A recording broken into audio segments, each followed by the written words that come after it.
So today we are going to study about a very important topic, that is vesicobular disorders. According to the undergraduate syllabus, two very important chapters are here. Firstly, this one, and secondly, syphilis and psoriasis also. So psoriasis we have already covered. Today we'll do pemphigus vulgaris as well as bullous pemphigoid. Both of them belong to this genre, that is the vesicobular disorders.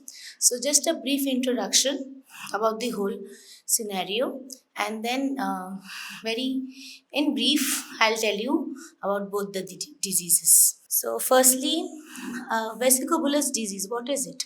It is a mucocutaneous disease that is characterized by vesicles and blisters. Now, what is a vesicle and what is a blister? Both of them are present in this kind of disorder. They are fluid filled lesions and they are basically distinguished by their sizes. A vesicle is less than 5 centimeter and a bulla is larger than 5 centimeter, usually 5 to 10 millimeter. So, broadly, vesicobulus has a congenital form, as well as if it belongs to any immunological conditions, it is called immunobulous diseases also. So, the classification, a brief classification, the congenital inherited disorders, they are epidermolysis bullosa. It is further divided into superficialis, junctional, and acquisita that we'll discuss later. And the second one is Hailey-Hailey disease, relapsing linear acantholytic dermatosis. And the immunological ones include two parts. Firstly, intraepidermal. When the split is intraepidermal, that is when there is vesicles bulla present intradermally, then it is called pemphigus group of disorders. And when the split is subepidermal, that is below the uh, basement membrane zone, then it is bullous pemphigoid, linear IgA disease, epidermolysis bullosa acquisita, and bullous SLE dermatosis herpetiformis. Now we come to pemphigus vulgaris. See, pemphigus vulgaris, the term pemphix is a Latin term which means bubble or a blister, and vulgaris means very common. uh, Vulgaris group of disorders, it includes acne vulgaris, vitiligo vulgaris, lupus vulgaris. Right now over here we are also verruca vulgaris, and over here we are going to study pemphigus. Pemphigus, the other variants are vulgaris, which is very common. We are going to discuss it today. Then comes vegetans, foliaceus, and erythematosus. This is an overview. Over here you can see blister. You can also see a pustule. Now there is oozing, crusting, and peeling at the blister side. Why so? Because the uh, vesicle or the bulla in pemphigus vulgaris is a flaccid one. Now the blister is within the epidermis floor and it is lined by basal cells, acantholytic cells in the blister fluid, and on direct immunofluorescence we will see there is presence of IgG and C3 deposits. It is very important. This diagram, at least if you can't write anything in your paper, at least if you can present this diagram, it is more than sufficient. Now, these are the oral lesions in pemphigus vulgaris. Pemphigus vulgaris is such a mucocutaneous disorder where there is lesions in the oral area, oral cavity, other mucous membranes, that is the scrotum, the shaft of the penis, labia minora, labia majora, as well as the other areas also, such as you can also see on the chest, trunk, lower and upper extremities.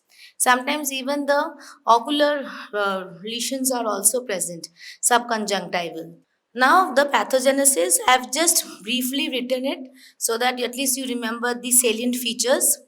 What is the main autoantibody that causes pemphigus vulgaris? There is autoantibody against desmoglins. Now this is present in the desmosomes.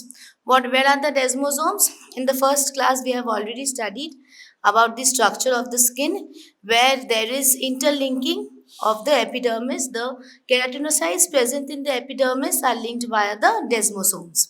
So there comes the structural anomaly.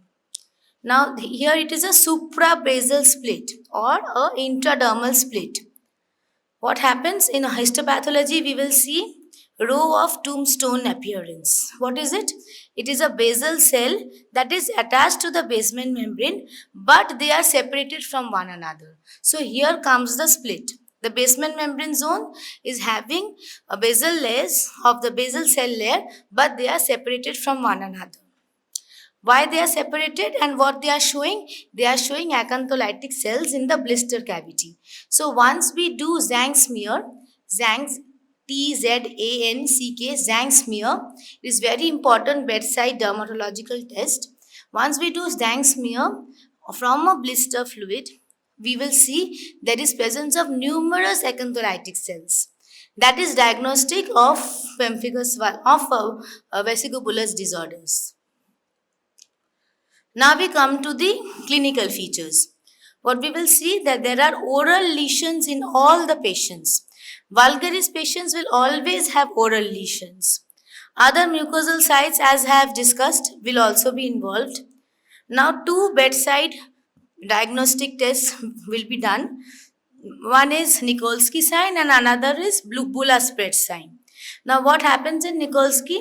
There is firm sliding pressure applied on the normal looking skin and it separates from the epidermis.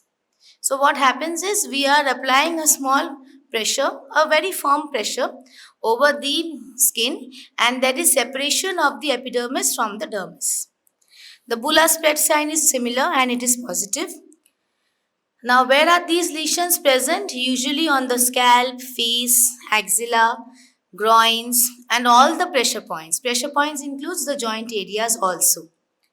Now, these lesions are flaccid and they contain a clear fluid that later becomes turbid or pustular and then these rupture to form erosions. So, when a patient is coming with pemphigus vulgaris, the first distinguishing feature from a bullous pemphigoid patient is there will be blisters, there will be bulla, but maximum of them will show erosions. Why? Because these are flaccid bulla. So these will easily rupture. They are not as tense as the bullous pemphigoid blisters. This is the first sign where you can understand that this is a vulgaris patient. Secondly, there will be oral lesions. Oral lesions are not present in bullous pemphigoid patient. Thirdly, bullous pemphigoid, I will be discussing that. It is usually present in the elderly patients. See, this is the very classical diagram image of a patient with pemphigus vulgaris. Why I am saying classical? Because you can see flaccid bulla, you can see hemorrhagic bulla, as well as you can see many erosions. Why erosions? Because it has occurred in a joint area of the popliteal fossa where you can see that few of the blisters have eroded. Because of friction, because of excessive movement, the patient may itch or the patient may himself or herself burst the bulla. Now, what is the treatment regimen? Treatment regimen, the first we have to take care about the general measures. We have to maintain a aseptic environment for the patient. Secondly, all the general measures includes a proper topical moisturizer, topical antibiotic ointments. Secondly, he or she containing any comorbidities that has to be taken care. And specifically systemic management for treatment for pemphigus vulgaris, we use oral corticosteroids. Now this pulse therapy, you have to remember that is 1 to 1.5 milligram per kg per day. That is the dose for oral corticosteroids per 1 to 1.5 milligram per kg per day. Why we have to? So we also have to measure the weight of the patient when he or she is admitted. Secondly, another immunosuppressive is azathioprine, 2.5 milligram per kg per day. Then comes the cyclophosphamide.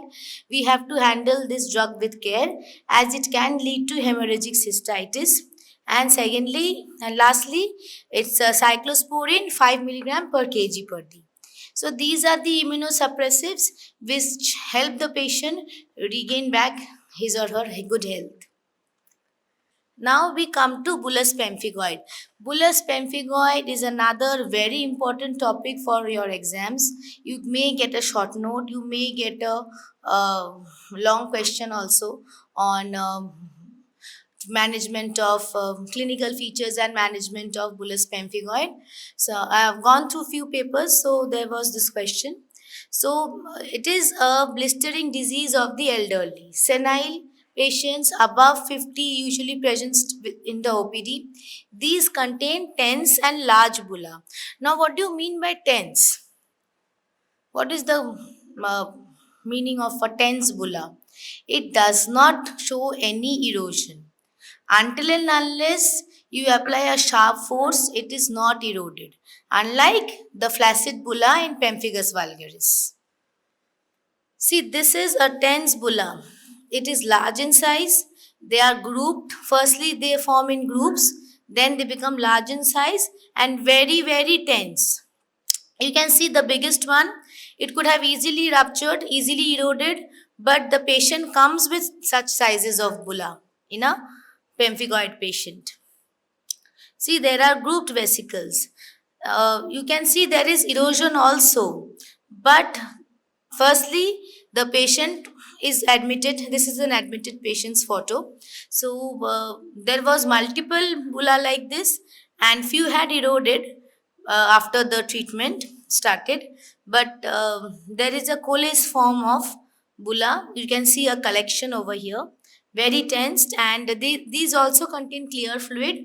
On a Zhang smear, you will see acantholytic cells. Now, what is the pathogenesis? It is not really clearly defined, as many people say, as there are many theories that due to HLA DQ7 gene, there is a genetic mutation and that leads to this formation, as well as polypharmacy. Now, what is polypharmacy? There are multiple drug intake. When a patient is taking penicillamine, captopril, antipsychotics, aldosterone antagonists, beta blockers, any hypertensive patients, any type 2 diabetic patients, psychotic patients, they are having a multiple drug regimen. So, due to the any cross reaction, this occurs, drug induced. Now we come to the histopathology. I have made a separate slide for this as it comes in a questions, many questions. So here it is not suprabasal, it is a subepidermal blister. So it is occurring beneath.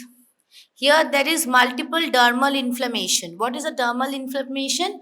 That is, there is multiple inflammatory nucleus. Inflammatory infiltrates include eosinophils, neutrophils, and lymphocytes. So altogether you can say lymphohistiocytic infiltration. But yes, you have to mention these points. Separately, you have to mention these points. Now we come to the clinical features. Over here, there is urticaria like lesions. That is, the patient will have a tendency to itch. Firstly, the first complaint the patient will be presenting with is an itch, eczematous rash, or the patient will continuously come and say it is a very itchy lesion and there will be multiple papules. Then they will become vesicles and bulla. These bullous lesions occur after weeks to months, usually after weeks, but it may take months also. So, as mentioned, these bullas are tense, they are dome shaped, and usually measures up to 7 centimeters. That is the starting baseline, 7 centimeter and above. Now, where are they located? Flexural aspects of the limbs and the abdomen. The oral lesions are not present in bullous pemphigoid. Please make it a note that there are no oral lesions in bullous pemphigoid. Now the other areas they remain intact for several days, and after the treatment has started, these bullas finally shade off, and usually the condition of the patient is much better as compared to a vulgaris patient, because over there the mucous membranes are involved, the patient is generalized very ill, the asepsis is not maintained. So over here, the bullous pemphigoid patients, they are normally in a better condition. Now, what are the treatment procedures? Over here also, we have to maintain the general measures: topical moisturizers, emollients, topical antibiotic ointments, a proper aseptic environment. Here, we also give topical corticosteroids, like in the form of mometasone, clobetasol propionate, halobetasol propionate, but in very few dose, very low dose under medical supervision. Also, we give systemic steroids. Over here, the dosage are different. 20 to 40 milligram per kg per day. Sometimes it may extend up to 60 milligram per kg per day. Another important drug is dapsone also. So this difference, please make it a note. This is a very important difference about pemphigus vulgaris and bullous pemphigoid. A basic difference, whatever I am saying till now. So this occurs in the middle-aged person, pemphigus vulgaris, and over here it is diseases of the elderly, as mentioned, elderly patients. Male, female, there is no genetic predisposition. It can occur in any of the gender. Usually, in the OPDs, male patients are presenting with bullous pemphigoid. Over here, the blisters are flaccid, and over here, tense and dome shaped. Remains intact for a short time, but over here it remains intact for a longer time. The bullas usually don't disturb much, they don't erode, they don't become septic. The other lesions usually preside the bulla, and no lesions are there. The patient is just presenting with vesicles and bulla. But in bullous pemphigoid, as mentioned, there will be an urticarial rash or an eczematous rash. Over here, the condition deteriorates as there is involvement of the oral and other mucocutaneous lesions. But over here, it is good. See, this is the difference which I was talking about. See, there is in pemphigus vulgaris, there is a problem in the desmogleins. So there is autoantibodies against the desmoglein. The basal cell layer is separated from one another, and it is an intraepidermal or suprabasal split. And in bullous pemphigoid, as you can see, it is a subepidermal split just above. And the split you can see very uniform. In direct immunofluorescence also you can see IgG and C3 deposits. See, this is the clinical feature. You can see erosions, you can see tense bulla. Over here you can see the histopathology where there is the suprabasal split, and over here there is the subepidermal split. This is the direct immunofluorescence where you can see IgG and C3 deposits are here. You will get to know more about it during your PG postgraduate syllabus. But right now this diagram is sufficient enough. So that's it for today. This is a brief discussion about these two diseases, and I hope you will take care of the PPT, and just before your exam, just go through this. I have written it very briefly so that you can mark it up properly.